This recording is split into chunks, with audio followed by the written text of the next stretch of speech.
Here are the opening lines to T.S. Eliot's The Love Song of J. Alfred Prufrock. You can decide if you would hop in a car with a guy who tried to pick you up with these lines. Let us go then, you and I, while evening spreads against the sky, like a patient, etherized, on a table. You make the call. I don't know. I don't think this guy is going to get too many writers. Mr. Prufrock, he had a problem. He was not exactly a love expert. What about you? You a love expert? If you have a real life, you may have noticed that love is sort of a complicated thing.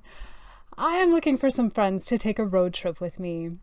A road trip where maybe we could learn a little more about love.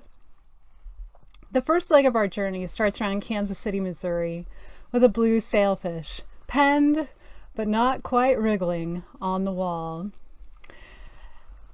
The sailfish was hanging on a blue wall. Yeah, blue sailfish on a blue wall. You would have to be so bold to do this, but Carl and Norma Jean, they did it. They'd had a whole bunch of us over for a party at their house. You know, we're talking about like salty chip crunching, cheese dip scooping, plasticware breaking, very fun young adult Sunday school party. I remember one of the guys at the party got up and introduced himself as the fun CPA, and, just that kind of goofing around stuff. And, we had to go around the circle. Everybody had to introduce themselves. One couple, was very, very newlywed, very cool people. I am not going to say their names. They came to their turn, and the wife said, my husband just bought a boat without talking to me first. And, there's like audible gasps in the room from all the women. All the guys want to know how many horsepower. I was just wondering what the sailfish thought of it all.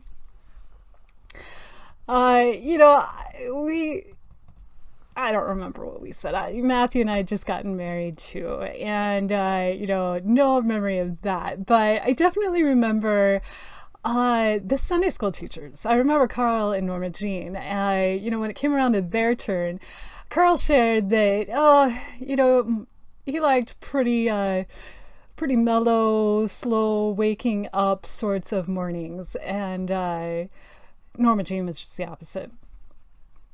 She tackled the day with,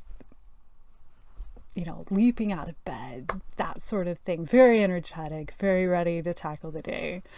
I looked down at the coffee table in front of my husband and I, and there was this little children's book. It was called Norma Jean Jumping Bean. Oh, like how appropriate, right? I mean, somebody had nailed that gift for them. All cute, all fun. And then the next day happened. My husband and I, the next morning, were talking, and he said, Kendra, you know how Carl and Norma Jean were describing their morning, how Norma Jean likes to hop out of bed and tackle the day? I said, yeah, I remember that. He said, Kendra, that's not going to work for me. And that was a life-changing moment for me. There are a lot of interesting things that happen that first year of marriage. We'd been through extensive premarital counseling, and I think that helped things like a lot. We had discussed, who was going to take out the trash, how we were going to talk about money, all that great stuff. But I was unprepared for that moment. He was asking for something. He was asking me to reorient my entire life. And that was startling. Before that point, there was him and there was me. He was asking for there to be an us. Looking back, it makes me think about a very different poem than Eliot's unforgettable Prufrock. I'm going to quote for you the first stanza of The Buried Life by Matthew Arnold, he penned these words in the early days of his marriage. Light flows our war of mocking words, and yet, behold, with tears mine eyes are wet. I feel a nameless sadness o'er me roll. Yes, yes, I know that we can jest. We know that we can smile, but there's a something in this breast to which thy light words bring no rest, and thy gay smiles no anodyne. Give me thy hand and hush a while, and turn those limpid eyes on mine, and let me read there, love, thy inmost soul. Maybe you're hearing the words I'm saying. Maybe you're hearing this poem and you're thinking, it doesn't sound so bad. If somebody wanted to be that intimate with me, I would jump at that chance. Really? When I lived in my parents' home, when I was growing up, mornings were sacred to me. I set my alarm clock on my desk and set it for 2 hours before we had to leave for school. My desk was a ways from my bed. I could have awakened to something pleasant like music. You know, I could have set it right by my bed and awakened to Mozart or something, you know. But I purposely set it to the most obnoxious alarm I could, and I set it across the room on my desk so that I would be forced to get out of bed in the morning, cross the room, shut it off. It was really important to me to do this because I did not want to miss my morning routine. Mornings were quiet, golden times that existed in sharp contrast to my loud, concrete, locker banging, basically nonsensical high school existence. Mornings were breakfast and reading the Bible, praying, journaling, shallow things like curling my hair, you know, whatever. Not that I did a lot of that, but, you know, I could if I wanted to. There was time. In essence, mornings were me time. I mean, basically. My new husband was asking for mornings to be us time. I would jump at that chance, you say. If someone said that to me, I wouldn't hesitate. Really? It's already happened. It's already happened to you. The universe is singing to you. Can you hear it? If you think that when you hear a bird sing, it's not personal, I think you're wrong. Did you know that even the rings of Saturn, they put off sound? I think we could call it music. And it's personal, like very personal. It's a song for you. It's a love song, not the love song of J. Alfred Prufrock. This is the song about intimacy. The Bible tells us that in the beginning, God created the heavens and the earth, the world we know, our sun, our moon, the sea, the land, the forests, were spoken into existence. Then God formed out of the dust of the ground all the animals and all the birds. Then he formed a man from the dust, and he breathed into his nostrils the breath of life.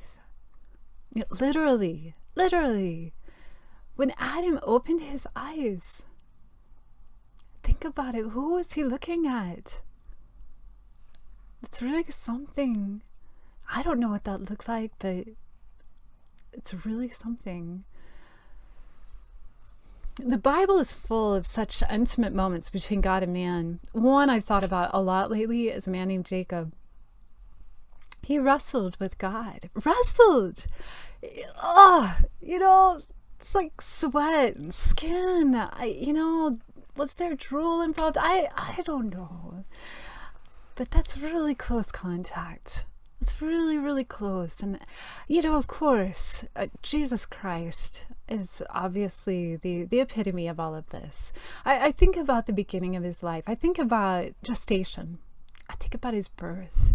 I think about, he nursed, he would have spit up on his mom at times, I mean, it's really, really close contact. And there's all the in-between of what happened in his life, and there's the end of his life. People beat him.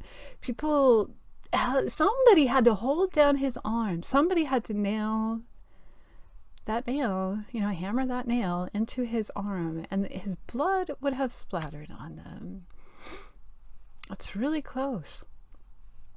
And now you're a part of this ongoing story. I believe that most people are aware of some brush with God at some point in their life.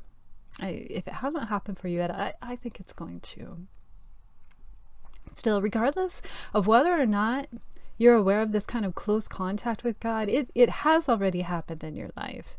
The Bible tells us that God knit you together in your mother's womb.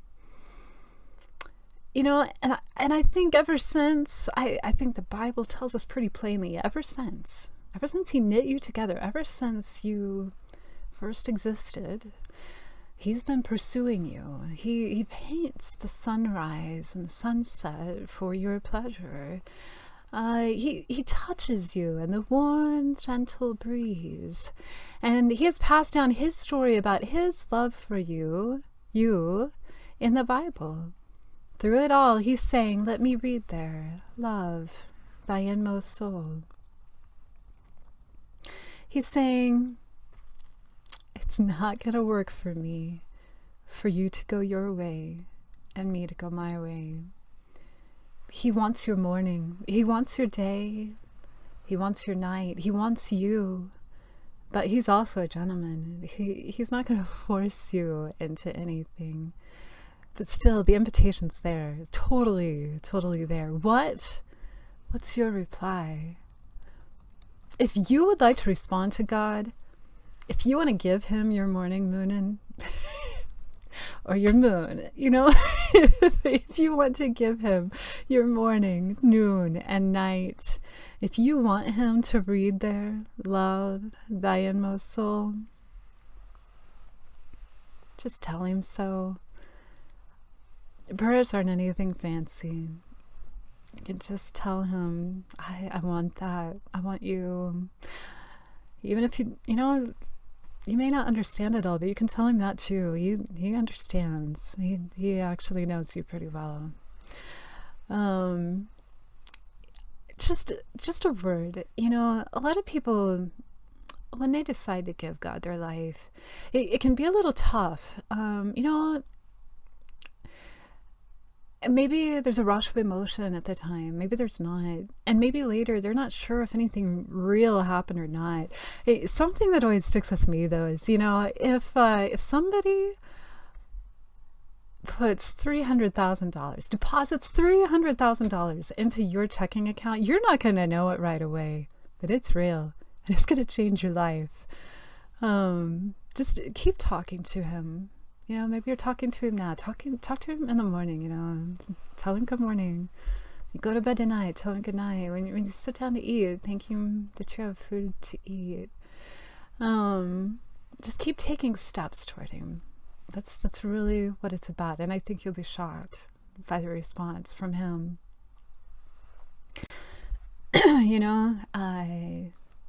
Reading the Bible is the best way to get to know him. I'd suggest the book of John.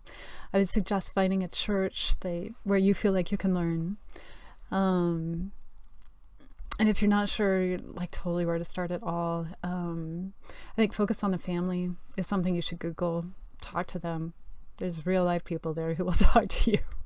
And I think they'll help you get started. It's their passion. They want to talk to you about it. You're not imposing.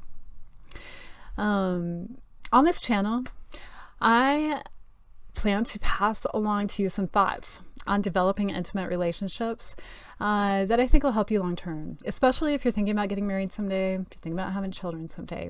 Okay, that being said, I don't think everybody should get married. I sat on a park bench with a friend of mine a few years ago, and she said, "Wow, I've been told my whole life that if I got married and had a child or had multiple children, that it would make me happy. And I know now that was a lie. I know that I, I, I believed a falsehood. There are so many women throughout the course of history who have had deeply meaningful, good, amazing lives without getting married or having children. So yeah, it's not necessarily for everybody. I mean, it doesn't hurt anything to learn. But I don't want you to feel pressured that way. And the Bible totally backs this up. The Bible actually is very encouraging toward people being single. There's a lot you can do that direction that you can't do if you're married. You can't do if you have kids. It just happens to be that that's what I've done. I got married. I had kids. That's been the meaningful thing I've been pursuing. I pray that the Lord will help you find out what your meaningful pursuit is. But in the meantime, you're sure welcome to join me as we talk about some of these things. I think there's some really awesome truths that we could delve into together. So how about it? You want to go on a road trip?